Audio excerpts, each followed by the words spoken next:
This is Fortress on a Hill with Henry, Danny, Kagan, and Giovanni.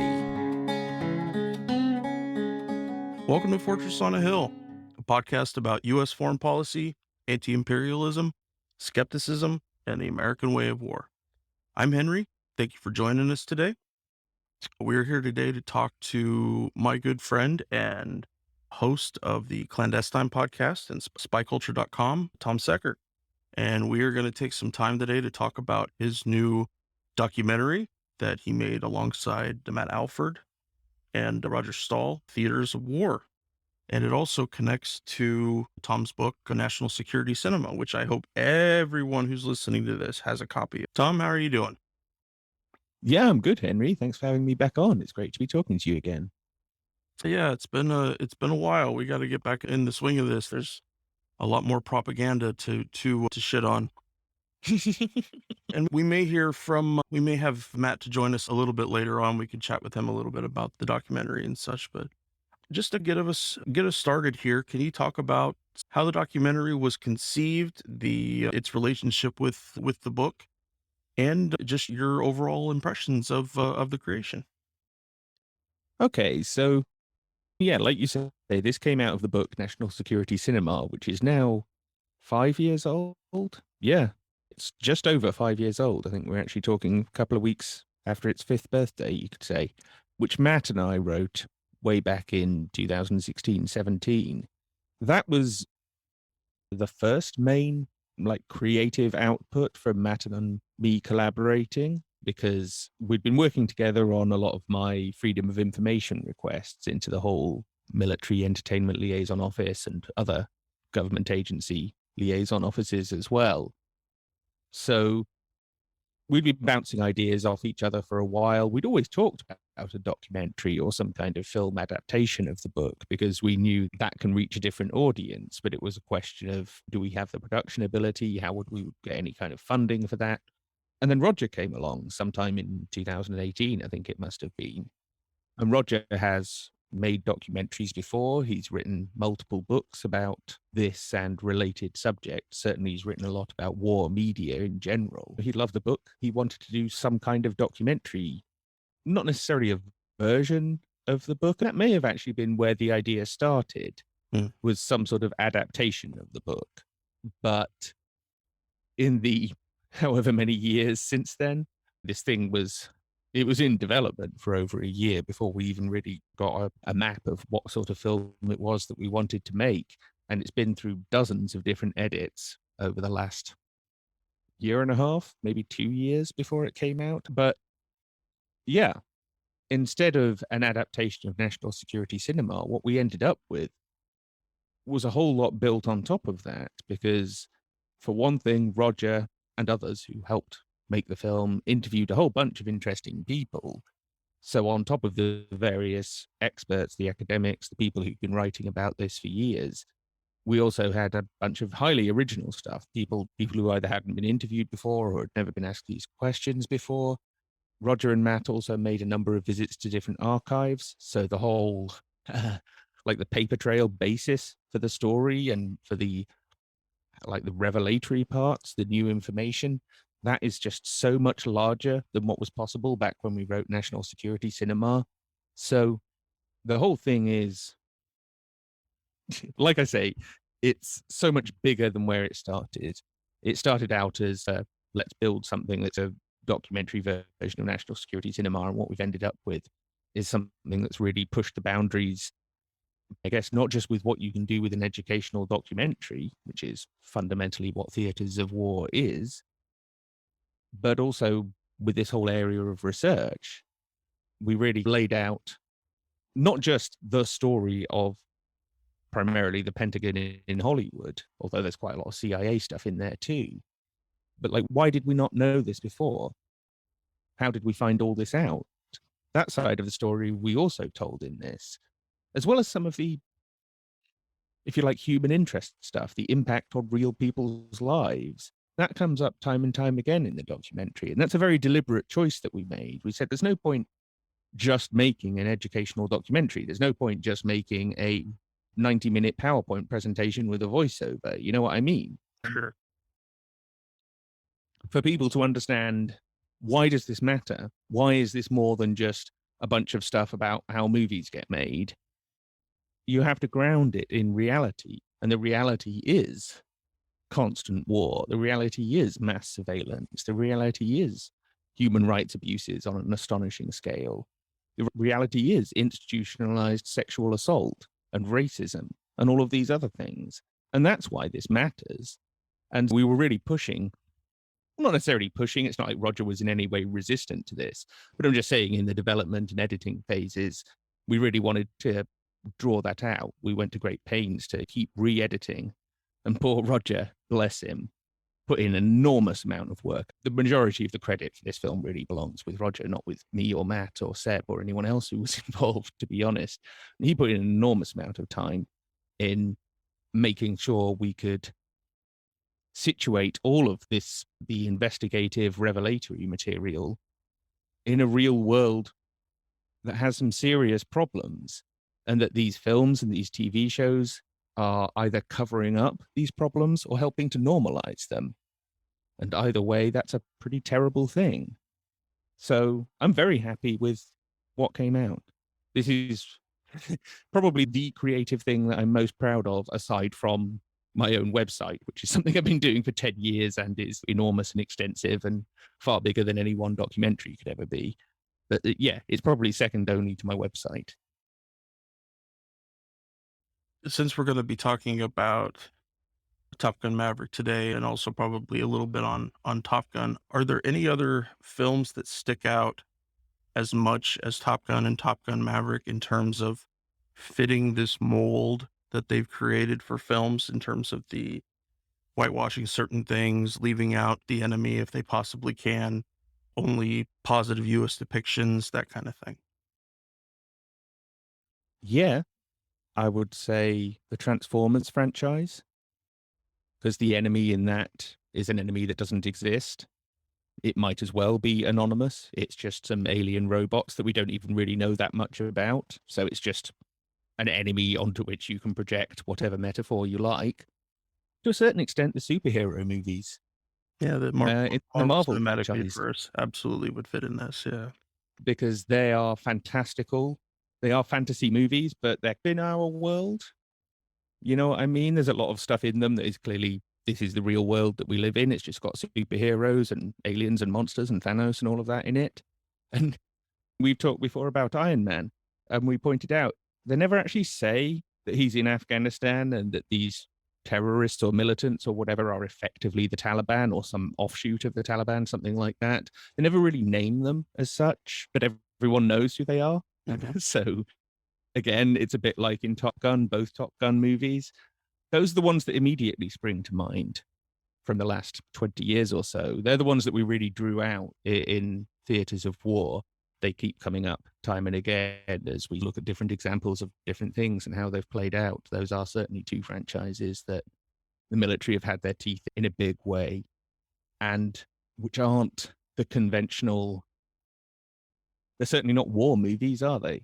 No. They're not the conventional sort of Hollywood propaganda that people might think of. They're the kind that will probably be so much more effective, precisely because it has a vaguely defined enemy. So it's just a sort of a thing to hate, a thing to despise and want to see destroyed. And fundamentally, isn't that what this is about? It's not necessarily, sometimes with something like Jack Ryan season 2, which we've discussed before at some length, that was a weird example of the CIA and DOD effectively promoting a real life CIA operation to overthrow the government of Venezuela in real time as that operation was going on. That's not something that happens all that often. It's only really things like Jack Ryan and Homeland that do that. Whereas the big screen, the big cinema productions, it's about laying down emotional and psychological patterns. It's not so much about telling you who the enemy is. It's just that there is an enemy out there and you need to fear them. And you need to look on these people as the heroes, and not even these people, these institutions as the heroes who are going to deal with this problem for you. That's as long as people come away believing in that pattern of thought and feeling those feelings over and over again, they know it doesn't really matter. We can just tell them who the enemy is at any moment, the designated enemy, and they'll buy into it because they've already got that psychological shape in their minds. So you don't have to keep saying it's the Russians, though they have also been doing that. You don't always have to do that. You just have to keep telling them there is an enemy out there. The world is complex and dangerous, and we need these institutions to protect us because otherwise we're done for. And then you can then just tap into that and say, oh, today it's Syria, tomorrow it's Yemen, next week it'll be Russia, week after it'll be the Chinese. Doesn't matter. There's other ways of handling that, if you know what I mean.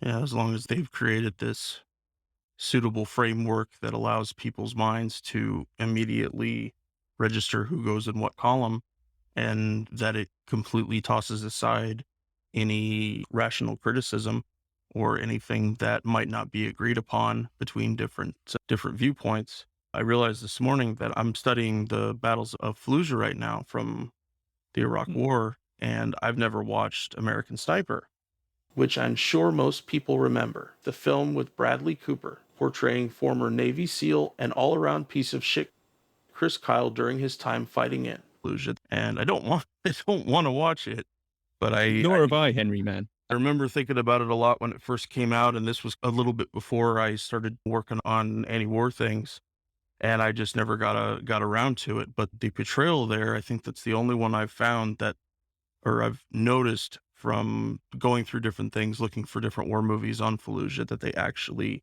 have a story in there. I'm sure most of it's bullshit. I know it's about Chris Kyle, and it was infinitely full of crap about his many kills and his missions as a SEAL. But in some ways, that also makes him the perfect person to promote in that way, because he is was very adept at bullshitting people in that way, giving a little bits here and there that tell people that they're really learning something when he could just simply be lying his ass off. But no, it's interesting to know now just that we're all just idiots to our government. We're all in this particular way, that most people are willing to get onto the side of that the government lies to us about any number of other things, but that when it comes to this fictional world, that people give it a much longer leash on that set of ideas. That is, oh, it's a movie, whatever.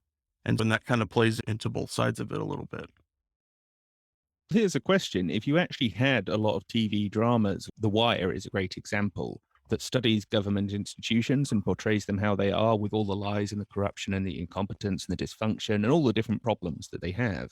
Do you think people would have a much more realistic understanding of government institutions and when they lie and when they screw up and when they're corrupt and when they're conspiring and when, all this different stuff, rather than just a sort of generic, oh yeah, they steal our money and we don't really get a good quality of service back for it. But deep down, we do need them because it might be aliens or illegal immigrants or criminals or Russians or whatever, but there's something out there that we've got to be afraid of. There's something out there we've got to dehumanize and be angry and hostile towards. And we don't want to have to deal with that ourselves because we're busy playing Fortnite. So I guess that's what the government's for.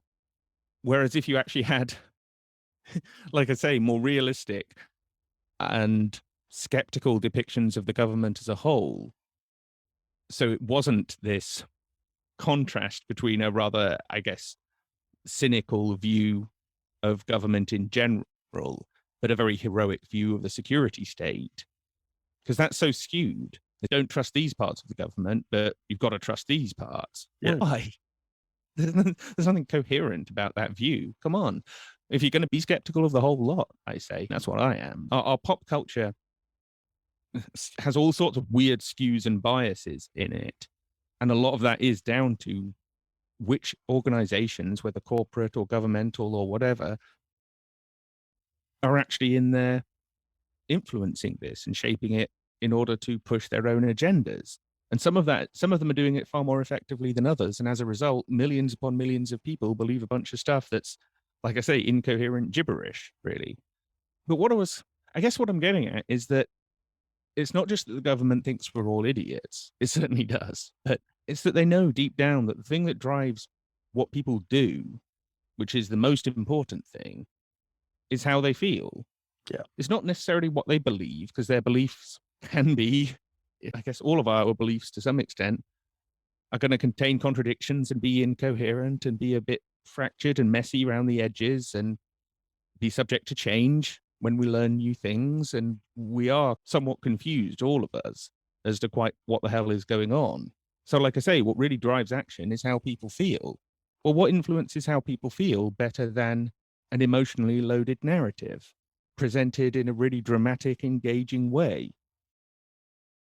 I don't think anything has a greater influence than that, other than the actual circumstances of people's lives. But I'm talking in terms of propaganda. I'm talking in terms of if you're someone who wants to influence how people feel.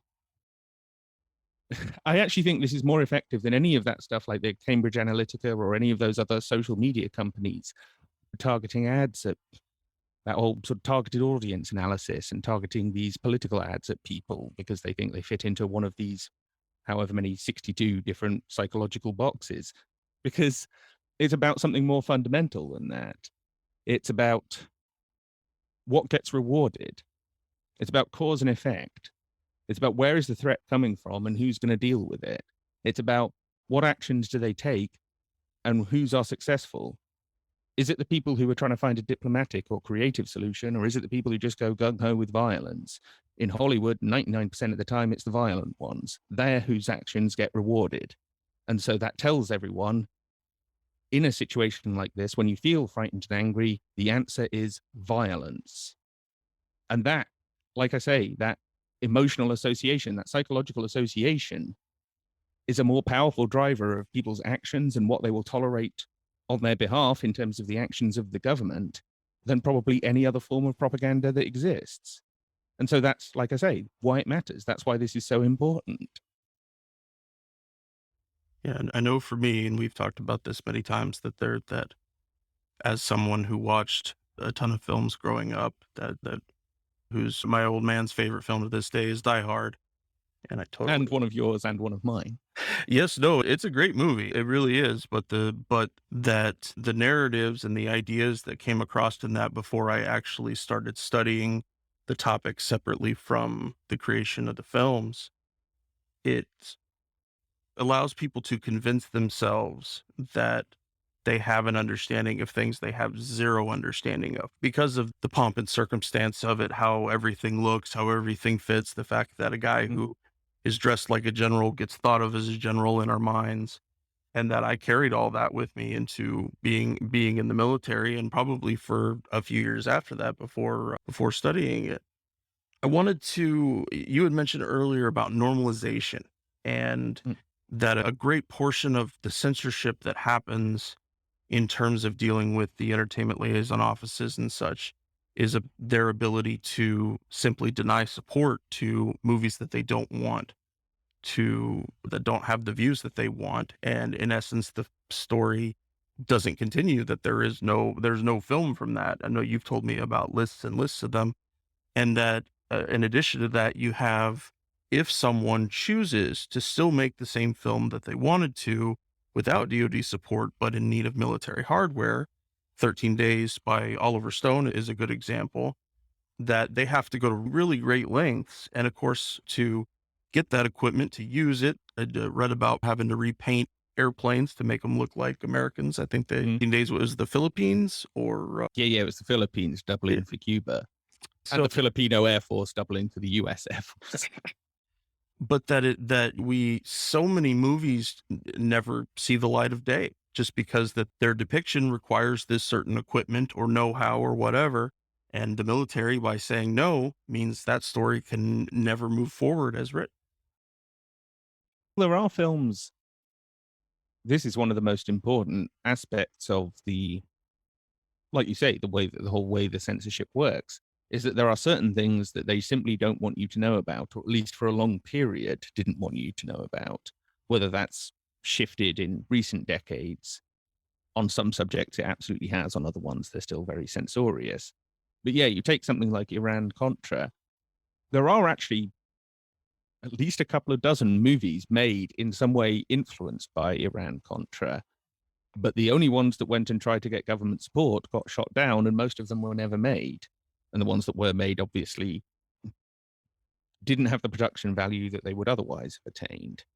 The only one I can think of that actually gained government support was one called Tough But Deadly from 1995, which I don't know if it was straight to video, but it certainly wasn't far off straight to video if it wasn't. And it's a really wonderful, bad comic action movie. And it features the army smuggling drugs through an army base and stuff like that, which is why it got rejected by the Pentagon. But the CIA, for some reason, had the filmmakers in and were willing to talk to them. And there are actually a couple of shots of Langley in there and stuff like that. But that's very much an outlier. And that's, I think, a mistake, basically, that they made. But yeah, there are several, just in terms of Iran-Contra movies, there are several that would have been made that in some cases had big stars and big budgets and big studios behind them. And the Pentagon just said no. And in some cases, they pursued it more heavily than that. They would go, when the filmmakers would then go and talk to another Navy or another Air Force, if that was a friendly one, particularly if it was a NATO country, the Pentagon would reach out to them and say, yeah, we'd rather you didn't support this movie either. We'd just rather this movie didn't get military support because we think we can kill it. And I remember you remember that online Navy conference? We feature a bit of it in Theatres of War, where Roger's grilling the guy over Lone Survivor. One of the other questions that Dennis Moynihan, who was Navy Chief of Information for quite a while and therefore de facto head of their whole public affairs PR operations, one of the questions that one of the people who was watching this online conference asked him was, have you ever had to kill a movie? Has there ever been a movie that you just had to stop it from getting made? And he sat there and ummed and ahed a bit and said, no, I don't remember there actually being one during his time as head of Navy Chief of Information, which very much strongly suggests they can do this, they do this. He just couldn't remember one in that moment. Because he's maybe getting on a bit in years. He's retired now, so you know what I'm saying? Yeah. At any point say, oh no, we don't do that. We don't kill movies. We're not a censorship program in Hollywood stopping movies from getting made because they're saying things that we don't want them to. He said, no, he basically just said, yeah, we do that. But one isn't coming to mind right now. I'm not sure if we did that when I was there. Which is kind of an astonishing thing to say, but it's how many people were actually watching that online conference. So I guess he thought he could get away with it. Or maybe it's just retired military types. They tend to loosen up a little bit and say some things that maybe they shouldn't. People can interpret that a number of different ways. But you know what I'm saying? That they are absolutely doing this. There are loads of movies that never got made because they depicted the Iraq War in a way they didn't want, that they had a subject like the military liaison missions. This is a great one. In the 1980s, someone was trying to make a movie about the military liaison missions, which were a kind of military intelligence exchange program with the Soviet Union that took place in Germany. So you'd have some Soviet military intelligence officers coming over to West Germany and talking to primarily Americans, and you'd have some American ones going over to East Germany and having a look around and having some discussions and whatever. And this was some kind of rapprochement. This was some kind of diplomatic exchange as much as anything between these two militaries that were otherwise very hostile towards one another. And they went to the Pentagon and said, this is our script, this is our story. And they said, no, we're not going to do any film that has the military liaison missions as a central feature of the storyline. We don't want people to know about this. We don't want people thinking about this. We don't want people conceiving of the Cold War in that way. Maybe if people were making films like that a bit earlier and the Pentagon was helping them get made, they had good production values and they looked all nice and they were nice and compelling and engaging and realistic, maybe the Cold War wouldn't have lasted as long. Absolutely. No, I agree with you. How many people even now know about the MLMs? Hardly anyone. They're not a commonly known part of Cold War history, but they went on for quite a while and they're important. And they represent something that would make people think differently about the Cold War, that would make them understand that period and what was actually going on there and what that geopolitical squabble was really all about a bit differently. And like I say, if you could make a film which has an emotionally engaging narrative that makes people feel differently about this as well as think differently, that's a very powerful thing. And so the fact that the Pentagon was saying no to that possibility, that they were terrified of people feeling that way about the Cold War, I think it speaks volumes. And like I say, the fact that hardly anyone even knows about those missions now, that's partly because no one ever made a film about it. If someone had, loads of people that know about it because they would have seen the film. That's how they learn about history. Certainly isn't in classrooms. No, it's common among Americans that if we're learning about studying or studying about something, we inevitably watch the movie about it, just depending on how close the movies actually got to that particular thing. But we treat it as a historical document, not DoD product placement. It actually has value to it. I remember my grandfather taking me to see Saving Private Ryan in the theater. I had told him I was planning to join the army, and I think that he used it as a sobering instrument for me. He wanted me to understand that what I'd seen from recruiters or in other more pro-military movies was not exactly it. And although Saving Private Ryan can't be seen as any kind of a anti-war film or anything like that, there is some honesty to it. There is some things in it that are truthful and do make some of those connections. So I could see it would be easier for somebody to grab onto those things, but that's what Americans do. That we don't understand that between the movies and the history that there are however many layers of bullshit in there. I wrote an op-ed in high school when someone we had watched a very short portion of Saving Private Ryan in history class. I don't remember what the context was, but parents and people were all up in arms, and it was just about the violence level. There was no other question about it, no other issue with it. And I felt very strongly that we should be able to watch those things, but I was working on the basis that I was dealing with something that was as truthful as it could possibly be, and certainly did not have the fingers of the military or the intelligence community into it, puppeting around ideas and moving in places where it makes it easier for people to perceive their own storylines, their own points of propaganda. And history is, no matter how you experience it, it is narrativized. You are given protagonists and antagonists. You are given cause and effect. Like I say, you are given whose actions and values are rewarded, who succeeded, who triumphed, and who failed, and why. And yeah, sure, you can argue about the accuracy of any history that you've ever read or watched or seen anywhere. That's partly just the nature of history, to be honest. It's a very complex topic. But I know what you're saying. There are some things that are outright lies, and they get institutionalized and repeated over and over again and recycled because they're useful lies, because they're useful delusions in many ways. And so when you substitute an effort to actually understand a historical event or series of events, when you substitute in a movie for that, and that movie has been in some way shaped and influenced by one of the main, protagonists in those events, you have to wonder why. And you have to wonder, how useful is this film now as a historical document?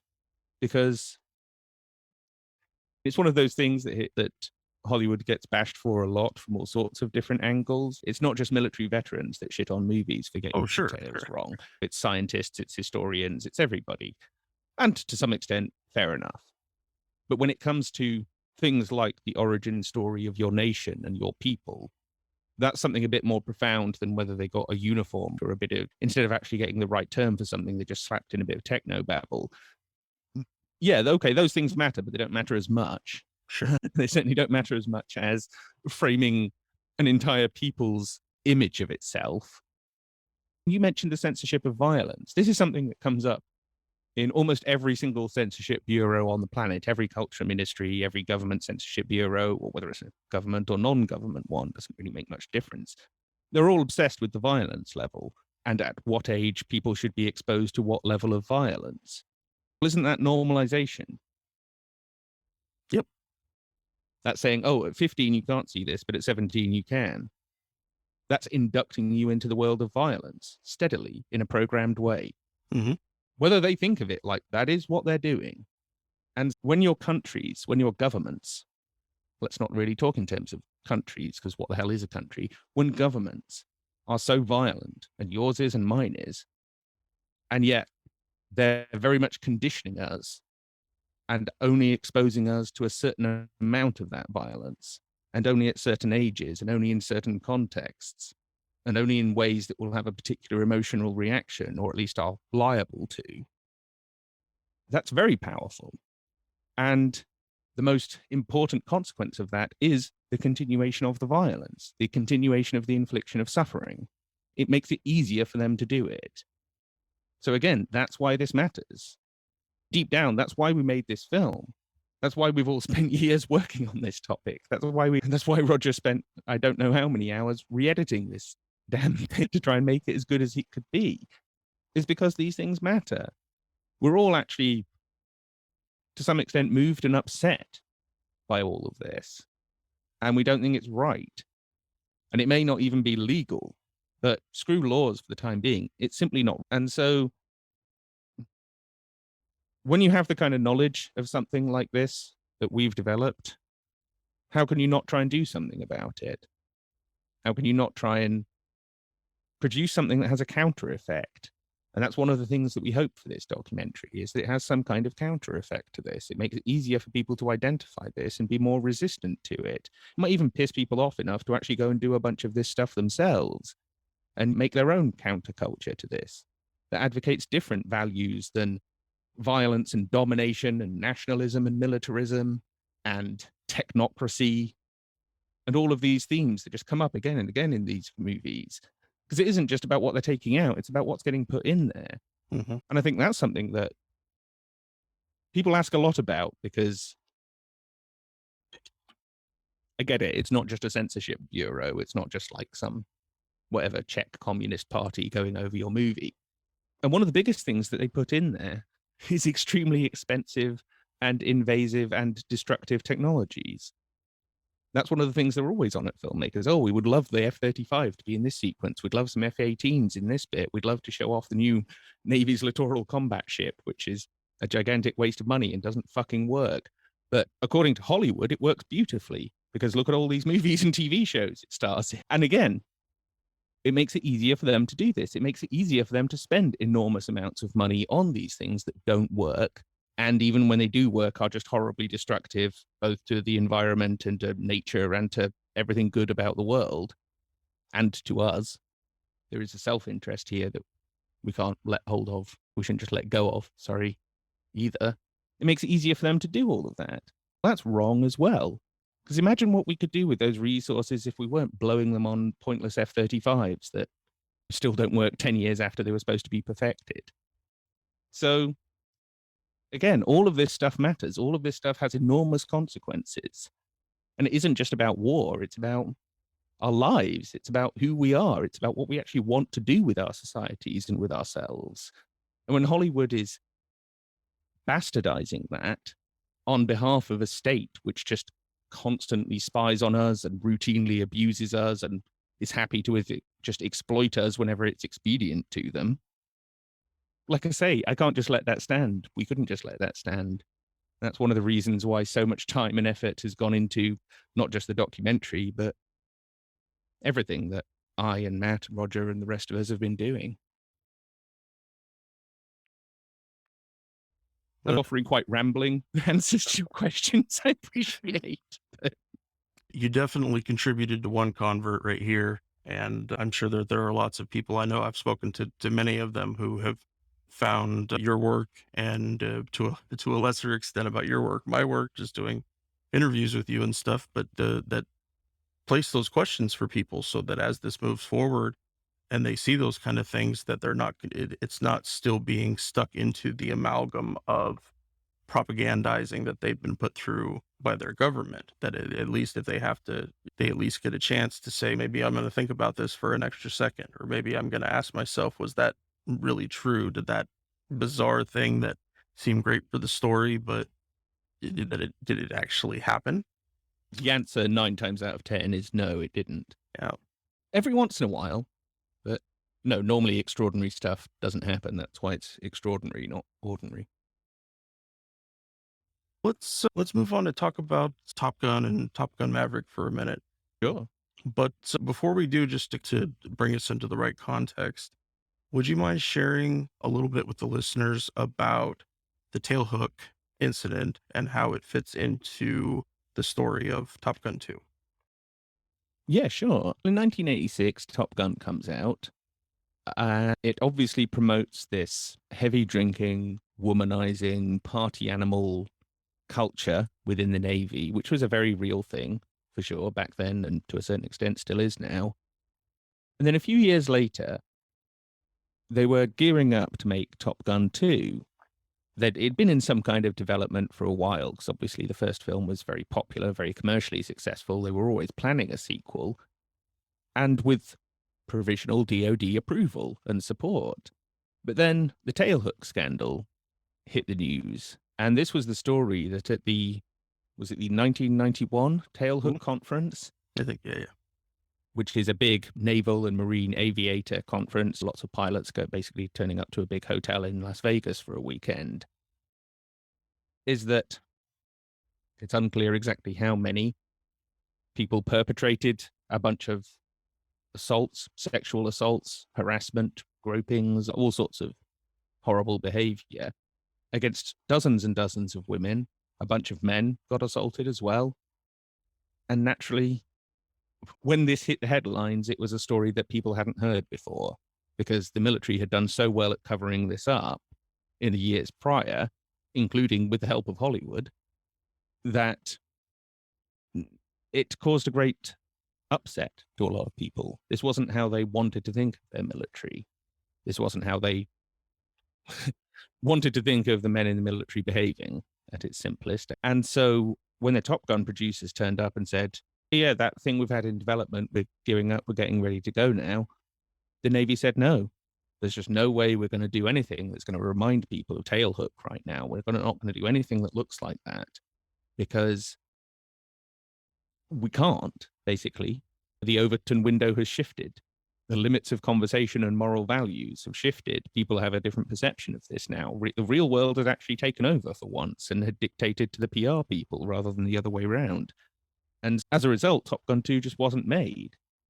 And I do wonder, could they not have rewritten it to make it more 90s appropriate or whatever? But no, evidently the Navy just put the kibosh on it. And so it got shelved. And it wasn't until 20 years later, 2011, 2012, something like that, that the whole thing got revived and resurrected. And obviously, one of the first phone calls that Jerry Bruckheimer made was to call up the military entertainment liaison officers and get a meeting with them. And from then until pretty much until the movie got edited and then finished, the military were involved.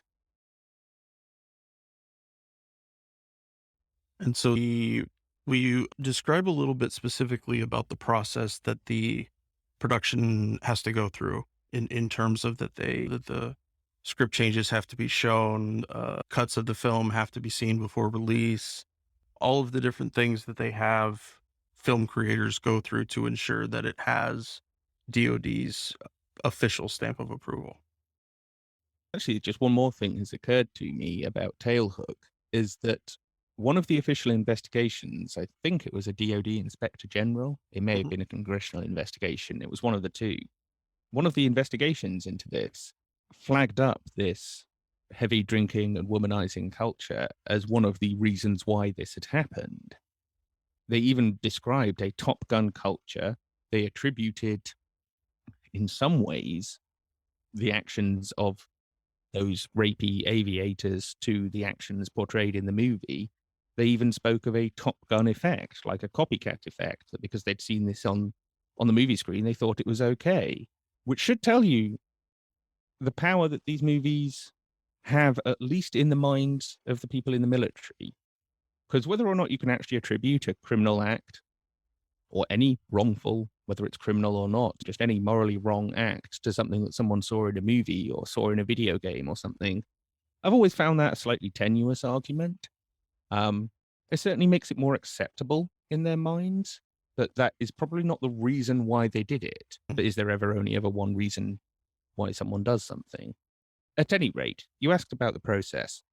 Top Gun 2, Top Gun Maverick, is quite a good example, because They approached the military in 2012. They say they haven't even got a script yet. They barely even had any kind of story put together at that point. But they were interested in making this film, and obviously they needed military support. And obviously the military said, yeah, sure, we'd love to make another Top Gun. They seem to have completely forgotten about Tailhook by that point. I guess by that time they actually had NCIS making specialist episodes of their series depicting the DoD dealing with sexual assault in a very mature and responsible and sensitive way. So they'd found other answers to that particular problem. But yeah, they went in, I think it was 3 years later, they sat down with Navy officials and discussed the story. And it seems at that point they actually had quite a lot of impact because the script, again, hadn't really been written by that point. And so the Navy officials actually had some kind of input and influence on shaping the story, both the Navy and the DoD at that point. That doesn't always happen. It happened on something like Captain Marvel, happened on Top Gun Maverick, but sometimes they come in with essentially a completed script, or at least a finalized story and a drafted script. And so you have to hand all of that over to the DoD, and they, or the Navy, Marine Corps, whoever, and they have to review the whole thing. They have to go through it line by line and say, is there anything in this story we don't like? Is there anything in the characters we don't like? Actions, dialogue, people's names, people's jobs, any number of things that you could think of, all the different details about a movie that make up what that movie is. They can review it and say whether they approve it or not. And if they don't approve it, you have to change it, or you have to go away. You have to go and try and make your movie without them, which is a lot more difficult and invariably more expensive. And given that this is a commercial industry, this is Hollywood, if you go to the studio and say the movie's now going to cost 20% more to make, they might well crunch those numbers and say, okay, we're not putting the money into it anymore then. So it can just kill the movie from an industrial point of view. And the Pentagon are well aware of this. They're well aware of the power that acceptance or rejection has over the, not just the individual productions, but over the whole industry, because gradually word gets out. Producers and writers know if we're making some kind of military themed film, or at least something where we might need the military to help us make this, there's certain ground we can't touch. There are certain rocks we can't kick over in our story. There are certain themes we can't explore. There are certain characterizations we can't develop. Even before they get to the script review stage, there has still been some kind of influence quite often. Because even if it's a subconscious in the back of the mind of the screenwriter type of thing, it's still there. It still has an influence on the product. And so, yeah, they often send these lengthy emails or these sets of script notes, or sometimes they just sit down with them and have meetings, which doesn't leave much of a paper trail, which is always an annoyance to me. And when they say, oh, we did have a massive influence on this script, but it was all done in pre-production where we just sat down and went through the script in meetings and we didn't actually write down any of what we said. And it's okay, so that's because you didn't want anyone to know what you said. That, yeah, it's an annoyance and a frustration to someone like me who actually wants the details and wants to be able to publish them. But even that tells you something. It tells you how powerful and influential they were over that particular movie. And like I say, on Captain Marvel, Top Gun Maverick, that's what happened. The somewhat more typical process would be something like Godzilla, the 2014 Godzilla, where they came in with a finished script, but it had to be changed. A lot, basically, they wanted changed on that. It was not just things like, well, in that film, there isn't any real direct confrontation between Godzilla and the military forces, the US military forces. That's essentially because the military wouldn't allow it. They said, the script as written has Godzilla kind of trampling all over our ships and our men and our vehicles and everything else. They actually totted it up at one point, how many F-18s and how many tanks. They were obviously reading this script, getting more and more infuriated and pissed off about just how many of them were getting mowed down by this 300-foot lizard. And so they said, no, you just can't do this. You need to take this scene out. You need to change this. You need to make this less of a confrontation and more just like the military are trying to contain Godzilla, but there's no actual fighting between them and all this kind of stuff. They also took out a speech by Ken Watanabe where he talks about, I think it's his grandfather's experience of watching the bombing of Hiroshima. And the Marine Corps' notes on this said, if this is some kind of apology for the bombing of Hiroshima and Nagasaki, or even an argument against doing it, then that's a showstopper for us, i.e. something we just can't allow. If you keep this in the script, we won't support your movie. And so that speech gets changed. It gets changed into the arrogance of man in the face of nature kind of speech. And that's a fundamental thematic shift, especially in a franchise which originated as an anti-nuclear weapons story, where Godzilla is a metaphor for the bomb. Godzilla's destructive power comes from nuclear power. Godzilla is the bomb. By the time of 2014, instead of Godzilla being the bomb and Godzilla being a representation of a very real world danger, it becomes, oh, no, nukes aren't a problem. Nukes are now, if anything, the heroes. They're how we deal with a problem like Godzilla.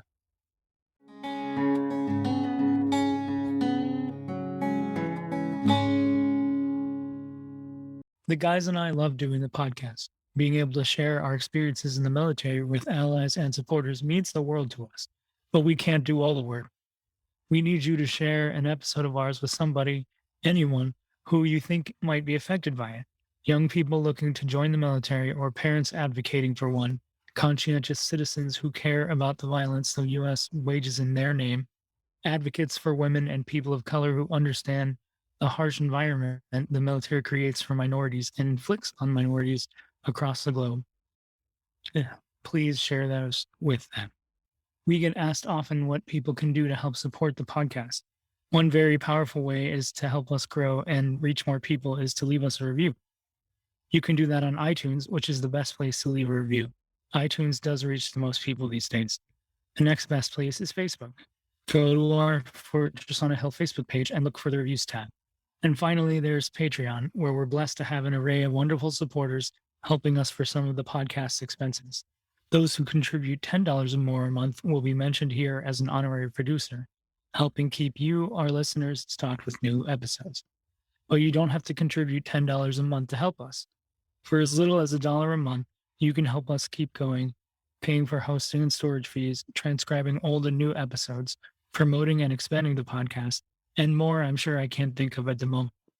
So let's bring out these honorary producers, and they are Fahim Shirazi, James O'Barr, Adam Bellows, Eric Phillips, Paul Appel, Julie Dupree, Thomas Benson, Janet Hansen, Tristan Oliver, Daniel Fleming, Michael Caron, Zach H., Ren Jacob, Howard Reynolds. Why I Am Anti-War Podcast, Korgoth, Rick Coffee, and the Status Quo Podcast. You are all the engine that helps us power the podcast. Thank you so much. However, if Patreon isn't your style, you can contribute directly to us through PayPal at paypal.me/fortressonahill. Or please check out our store on Spreadshirt for some great Fortress merch. There's t-shirts, mugs, phone cases, and a whole lot more. And now let's get back to the podcast. We're on Twitter at Fortress on a Hill and also Facebook.com at Fortress on a Hill. You can find our main blog page and our full collection of episodes at www.fortressonahill.com. iTunes, Stitcher, Google Podcasts, Patreon, Spotify, you name it. Anywhere you listen, we're waiting for you. And hey, we're always in the market for more Patreon supporters. Please consider becoming a member at patreon.com. If you're not into doing a monthly payment, think about giving us a couple bucks on PayPal. The link is in the show notes. Skepticism is one's best armor. Never forget it. We'll see you next time.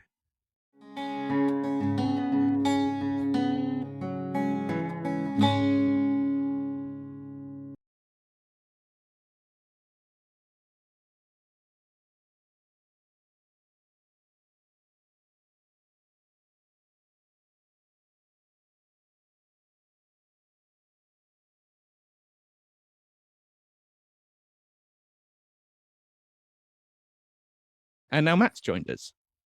Hello. Hey, Matt, how you doing? I'm good, thank you. Thanks for hosting me late. I've just come out of the middle of a local Shakespearean play, but I thought I'd pop in and say hi. How's the discussion?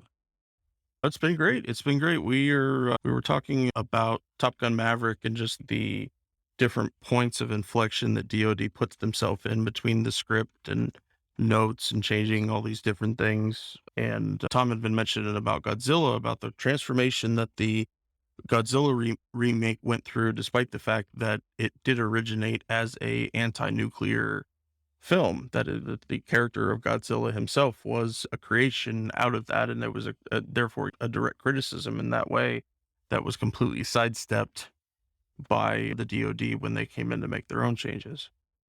Yeah, absolutely. Yeah, it's that's partly what makes it so important, is that a lot of the issues that are in one way censored or dealt with or dampened down by the Department of Defense it's not just things that concern the US military personnel. The things that concern the whole world, the biggest issues in the world, nuclear weapons, are also aspects that are rewritten systematically as well, not just in a film or two.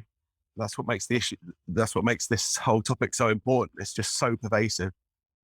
You've seen Top Gun, haven't you, Matt? Yeah, I went to go and see Top Gun 2, a couple of weeks ago when it first came out in Britain. Did you see it as well? Yeah, I've seen it. Yeah. I actually haven't seen it yet, but I think I get the gist. Yeah, you're not missing much. I was quite surprised that it's got very good reviews. And so I was trying to keep an open mind about it for sort of entertainment purposes. But I didn't particularly think there was a great deal to derive from it in entertainment either, really. It's obviously very slickly made and structured, and it looks really good. But there wasn't really anything very surprising in it, or it was just very unmemorable. It was quite bland, wasn't it? Yeah, bland. Yeah, really bland. Yeah, I'm trying to even remember how it ended now. I guess we won. I guess it was all fine after they bombed that Iranian nuclear plant, which no strategic military analyst thinks at all. Everyone thinks it would escalate at that point if the West was to do it. I can picture in my brain stacks of boxes of paper in Phil Strubb's office that have these forms, and like of 9 out of 10 questions, the answer is already there. Verdict, US wins. So even Phil Strubb can't go in and change the shit, but it works for any movie. I recently saw The Undeclared War as well, by the way, Tom. Sorry if this is slightly sidetracking you from your discussion. Please do push ahead with the rest. No, it's all right. I watched the Channel 4 series, The Undeclared War, based at GCHQ, and that was similarly teeth-grindingly terrible. With Simon Pegg. I love it. The trailer says, "This is really serious," or something like that. And then it cuts to Simon Pegg. It's not very serious then, is it? The guy who does Shaun of the Dead and is pissed in every single one of his movies for a laugh. And then he's the head of some division within GCHQ. It's just it's kind of another one of those series that reminds me of, do you remember The Agency, Tom, from 2001? Yeah. Which was one of those particularly early CIA ones that was made not just with the collaboration of the CIA, but basically it was entirely CIA. And so, of course, it was absolutely tedious. It was really mechanistic. It was all in jokes, and it was just like an institution has just made a corporate video. And this Simon Pegg vehicle, which I'm surprised that he agreed to do, but I guess he thinks that now that he's been in Mission Impossible as a very well deployed joke character, he now seems to think in his arrogance, which was never something I thought I'd say of Simon Pegg. But it seems to have gone to his head, and now he seems to think that he can be in espionage movies. He was also in the rebooted Star Trek movies. But it's still a bad move for him. He should still be doing Shaun of the Dead and the movie where they get drunk in as many pubs as they possibly can. That's what he should be doing. That is where his talent lies. It's true. Yeah, he should stay in his lane. Yeah. Yeah, he's a sort of daft British Wally. And now he's just gone off into this, trying to be all Hollywood with it. I think it all started when he did that movie, Paul. Do you remember that one where he meets Paul? I love that movie. That's a great movie. Yeah, you may have loved it, but it was also the beginning of the end. For Simon Pegg's quality control went out the window, I think, around about that point. But anyway, that's another example of another sort of terrible by-the-numbers show, The Undeclared War, that is nevertheless competently enough made, attracts enough star appeal, looks authentic enough, so that there's enough people who go, "Oh yeah, that's all right. Yeah, it's quite good though. I'll watch that." And then you almost can't fail to make something competent because you've got the whole government behind it, and the whole. Do you know what I mean? It's It's just all a shame. The whole thing is a shame. Everything we're talking about is a great pity. That's all I'm saying. The Unknown War sounds, the way that it's set up sounds a lot like The Long Road Home. That it was that for anybody who's a veteran of Iraq, they could look at that and what is this shit? Yeah. But for the average person, there's too much to decrypt in that way. They're going to accept it. They're just going to, okay, what if that's the thing, even if they have questions about it. Yeah. So you may as well just say, oh, it must be roughly right. Yeah. Let's trust Simon Pegg. Simon Pegg's an incredibly trustworthy, lovely actor and man and got a great public image. Oh yeah, I'm sure that's what it's like. I'm sure it is a little. It's the same with Kiefer Sutherland with 24. It's yeah, I really want him to be in charge of killing people in this country. He's got the best when it comes to torture. He knows exactly when to do it. But of course, in practice, in the real world, it's a terrible idea because it's very rare that you're going to get that kind of perfect decision making by anyone. It's definitely not going to be Simon Pegg who's going to be the person at the end of the apocalypse when someone is literally pressing that red button in the president's suitcase. It's not going to be someone as cool as Simon Pegg. It's going to be some frazzled bureaucrat who's just realized standard issue government sociopath. Yeah. Have to be that guy that Ron Howard's brother that gets cast in lots of his movies. And remember when he was the analyst in Apollo 13. Yeah. And he really did seem like he would be one of those frazzled NASA workers. His face just told you that. Yes. Yeah. Yeah. He would be well cast. He should be the guy who's head of GCHQ or whatever. Yes. It's a terrible thing. But there are lots of these. They're almost like procedurals, aren't they? So a bit like the detective equivalent of procedural TV series where you just potentially make hundreds and hundreds of the same formulaic thing. And everyone just likes watching it because they're thinking about sort of that sort of thing. You know what I mean? It's like people like it's reassuring because it just delivers the same thing. Yeah, or like all the murder team, homicide and detective programs that are on TV. It's vaguely comforting because you're like, oh, there's a terrible thing that happened, and then someone came in and they sorted it all out, and so it's all prurient, and but it's just bubble gum for the eyes, isn't it? That kind of TV. I don't think it really has any pretensions to be more than that. I want to go back for a sec to the blandness that you guys mentioned about Top Gun Maverick, and that one thing we touched on a little bit, Tom, that the DoD and entertainment liaison offices, that in addition to all the other things that they do, that they push this Disney-fied evangelical Christian model of movies, the sailors who don't cuss, no nudity, of course, nothing cool or offensive, that the only thing that is tolerated enormously is favorable depictions of the US or the UK or whomever, and that heavy violence is almost always tolerated. This is one of the astonishing things about it, is that they won't allow a drunken sailor to pick up a woman at a bar and have a one-night stand, but the following day, even though he'll probably have a hangover, he's fine to bomb an Iranian nuclear facility. It's a very strange set of values as to what's taboo and what isn't. And obviously, there are reasons for that.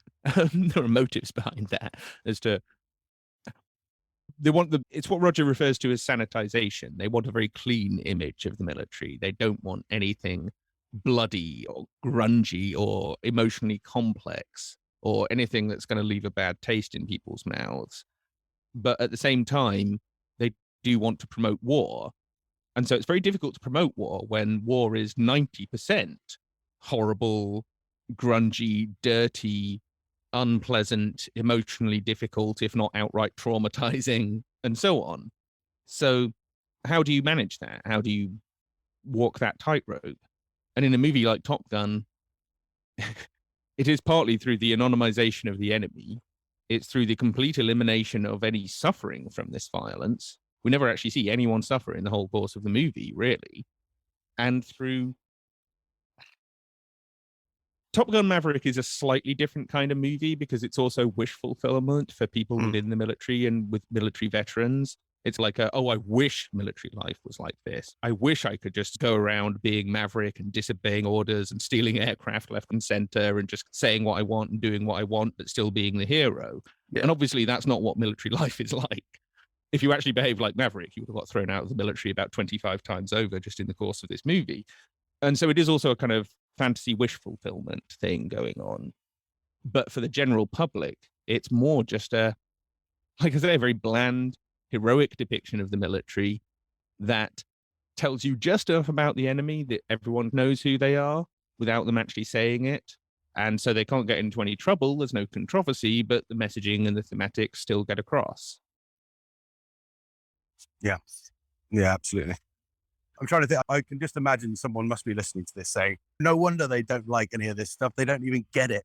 They don't even like that. They don't even get why Top Gun Maverick's the best film of the year. And I wonder what they would say in response. But they'd probably be the same people who like Jack Reacher with Tom Cruise in it being completely the wrong size. I don't know. I could definitely enjoy those kind of things on some level. I don't want to be prudish, if that's not quite the right word, but prudish about military entertainment. I could think I can enjoy it. Certainly enjoy an Arnold Schwarzenegger movie back in the day. Don't mind a bit of that. But these are really, they're quite sort of slow watches. Don't get many surprises. I can tell you that. At one point, Tom Cruise, the only bit I can remember from it actually, only probably 3 weeks ago, Tom Cruise gets a large bar bill and he doesn't think he can pay it until he goes to the bank first. That's some tension right there. And then they really have to pull up hard to get up over a cliff, I think. I think he's right. Those are the two bits that I remember. I remember thinking, oh, poor old Tom, you have to go to the cash point. Oh no, mate. Tap that overdraft. Yeah. Massive dramatic stakes. And didn't they built a new bar on one of the bases, didn't they, for the film? Yeah, the hard deck bar, which is like where about, I don't know, maybe 20% of the movie actually takes place. There's quite a lot of scenes in that bar. That was built on one of the naval air stations. And in fact, after they finished shooting, it was like stored in a hangar or a warehouse at this naval base because they thought they might want to use it for promotional things. They might have some sort of live TV event from the bar or whatever. But then obviously all the COVID stuff happened and the movie got delayed. And so I think it's just been sat there. This dismantled bar set is possibly still just sat in a warehouse on a naval base with nothing happening with it. And I'm not sure if that's ever been resolved. It's a nice image in my mind of just how rotten this whole relationship is. That there is this set from what is probably going to be the biggest movie of the year, just sat in a naval warehouse, probably getting leaked on because the roof hasn't been fixed recently and that kind of thing. Yeah.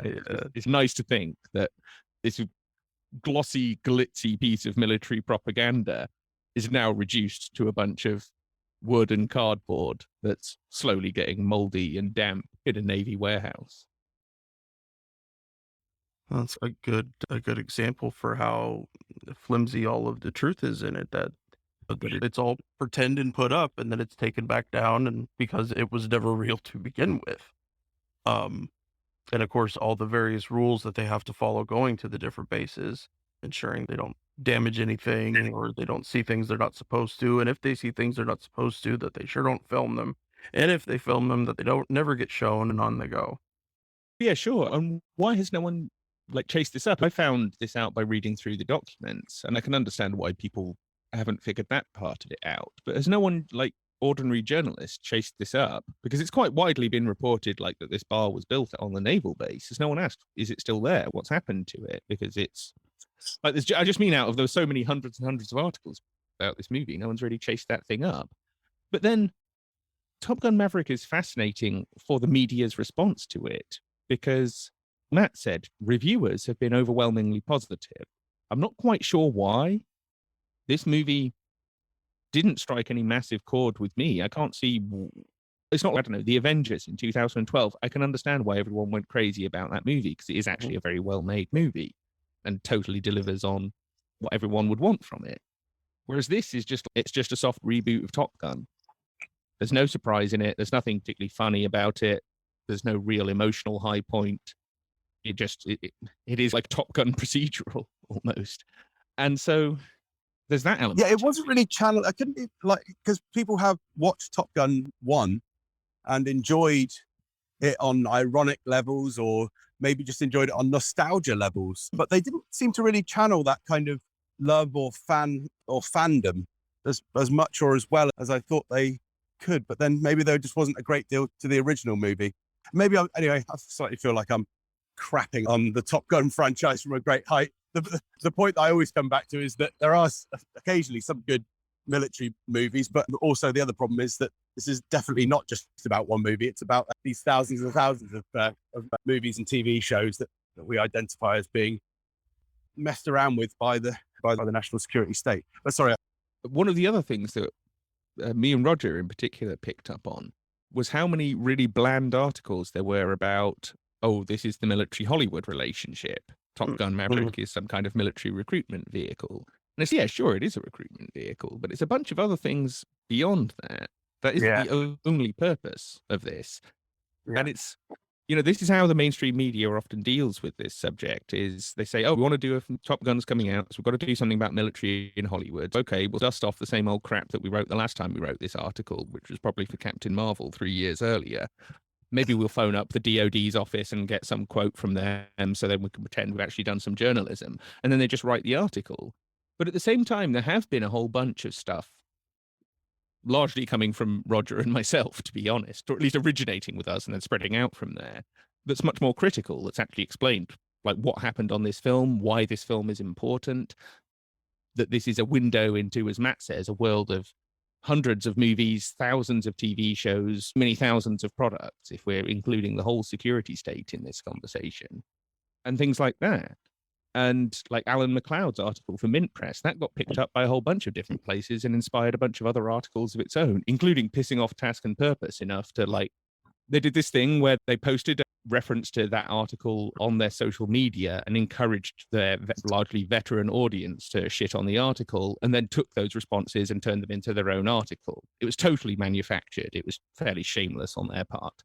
But the fact that it's provoking that much of a reaction, the fact that they can't just let that stand, shows that we're getting somewhere. It shows that what we're saying about this has reach, and that it's challenging some people and it's forcing people to think and feel differently, or at least to react in some way. If we were getting ignored, we probably would have given up by now, but we're not. We're provoking reactions. And that means, like I say, you're getting somewhere.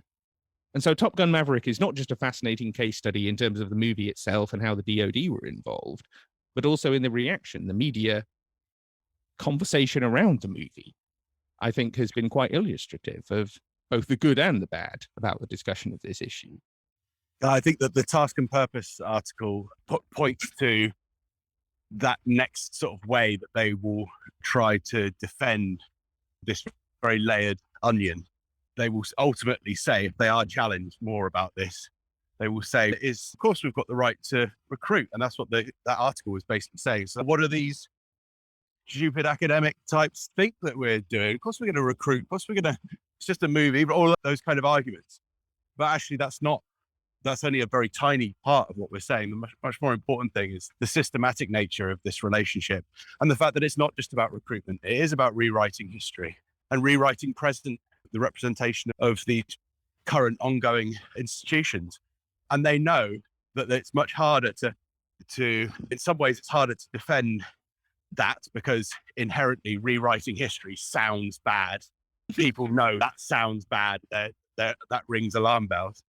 But equally, they have got, if we can break the back of that and say, look, if we could get to a point where enough people really recognize that it isn't just about recruitment, and that's not really what we're banging on about particularly, then the next thing would be, how are you rewriting history? And that's where the real challenge begins, because then you get into the real world. Is the US military representing Russia in an appropriate way, or Iran in an appropriate way? Is the US military representing itself in an appropriate way, in an accurate way? And those are much bigger questions. And I think at that point, although I still think they'll be on relatively firm footing, I think it will just be starting to rock underneath them, because you begin with that issue of, why are you having to do this anyway? How bad has your reputation become I'm referring particularly to the CIA here rather than the military itself. But the CIA, as we know, had that problem going back to the mid-70s, where it started to become associated with assassinations and all sorts of unpleasant activity. And then again in the 1990s, when there were some calls for it to be disbanded from the Senate. And so it's like, why are these organizations having to do so much to improve their reputations? Now, if you get to that point, then I think those institutions start to get on shakier ground if that idea takes hold among the public.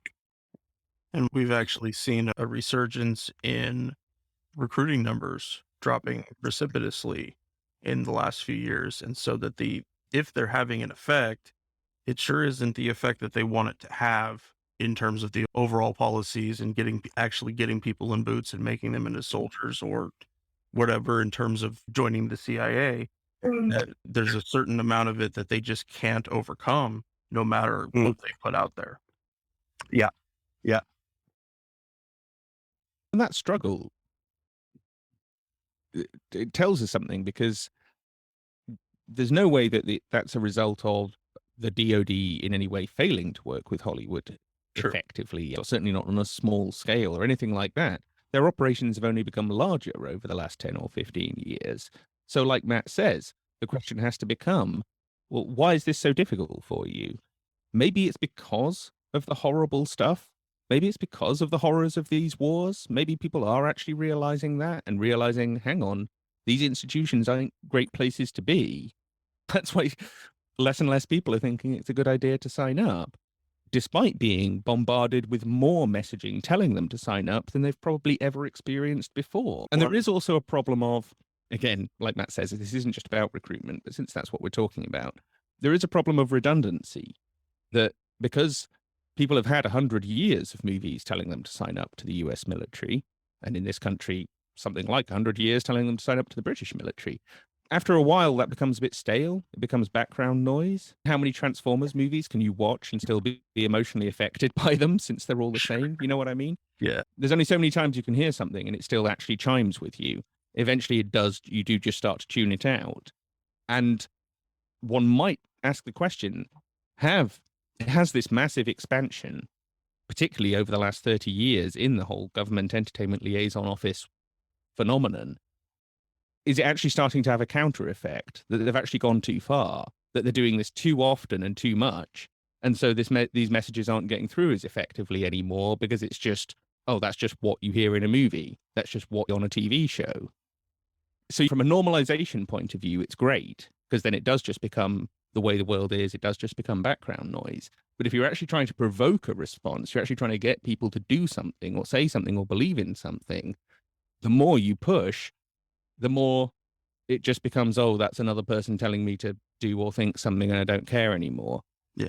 Because we live in such hyper-mediated reality and such hyper-mediated lives that there's only so much effect any individual thing can have on us anymore, because there's always something else to look at. There's always something else somewhere else for our attention to go. And so that actually creates a real quandary for them. The more they've tried to weaponize that process, the harder it's actually become to maintain the simplicity of emotionally resonant messaging that they want.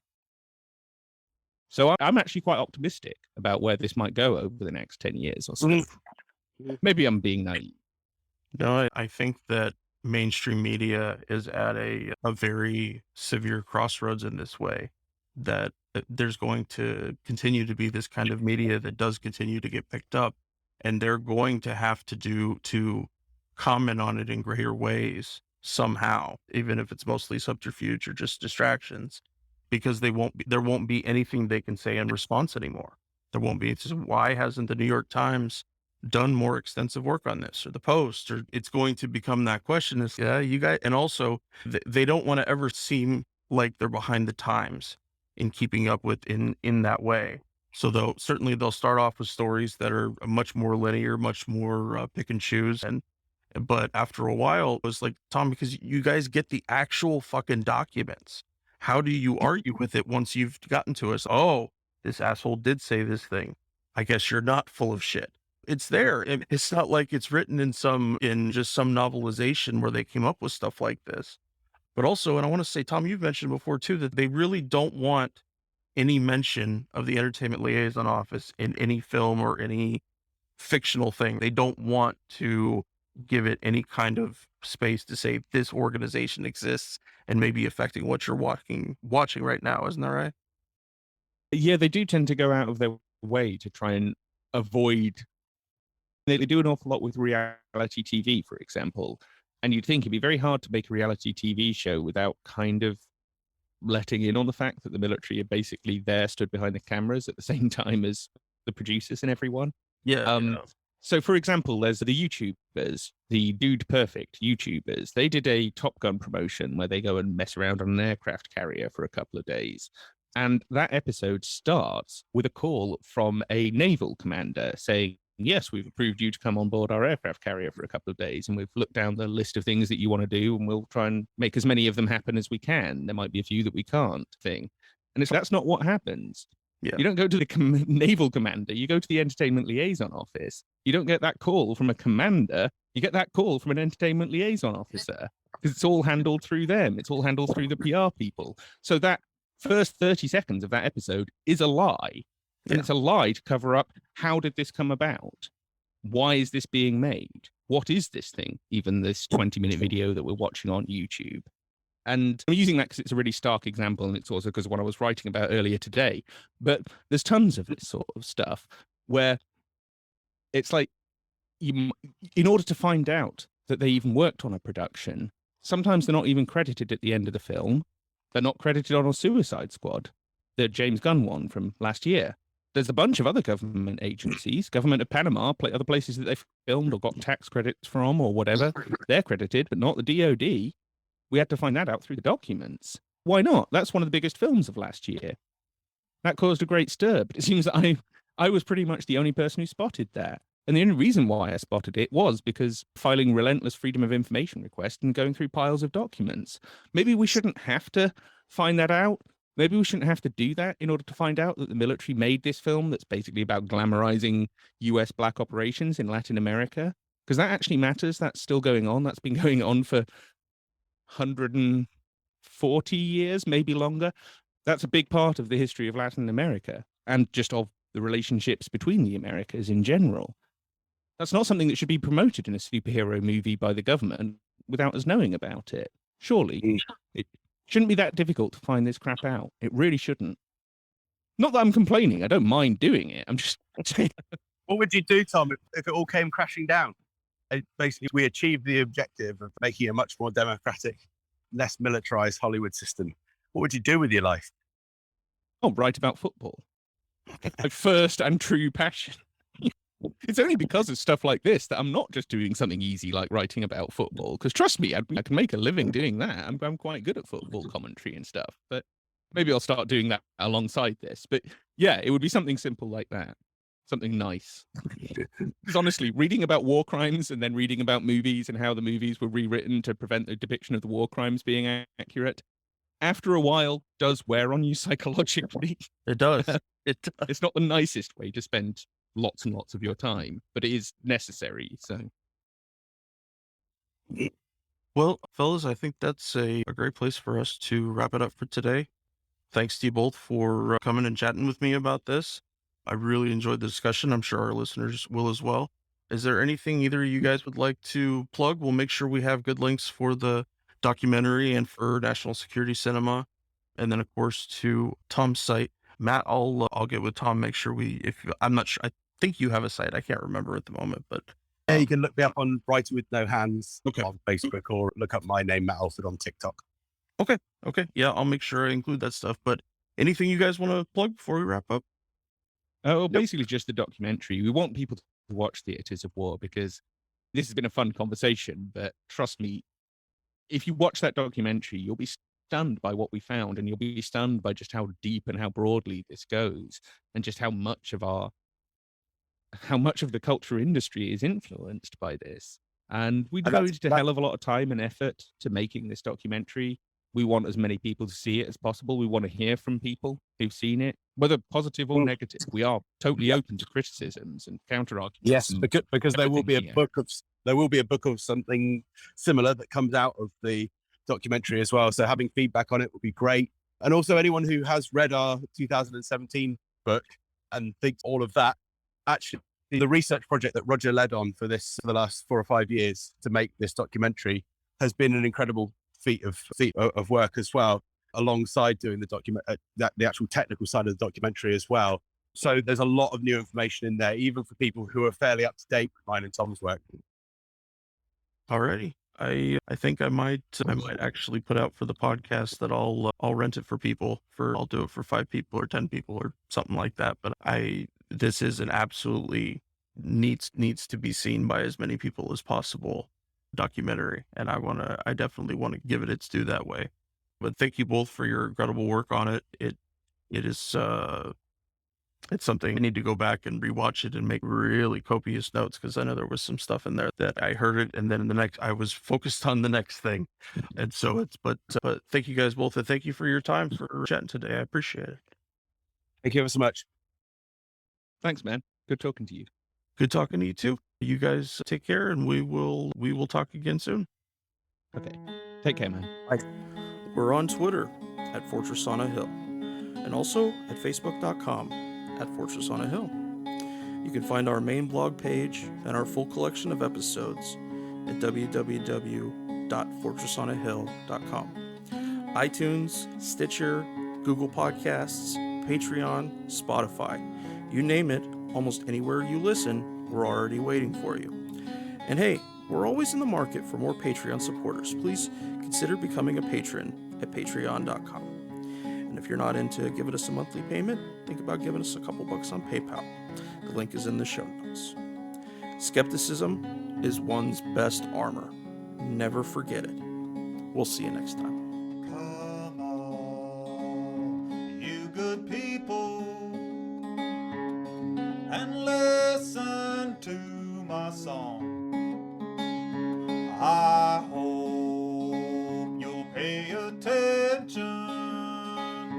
I will not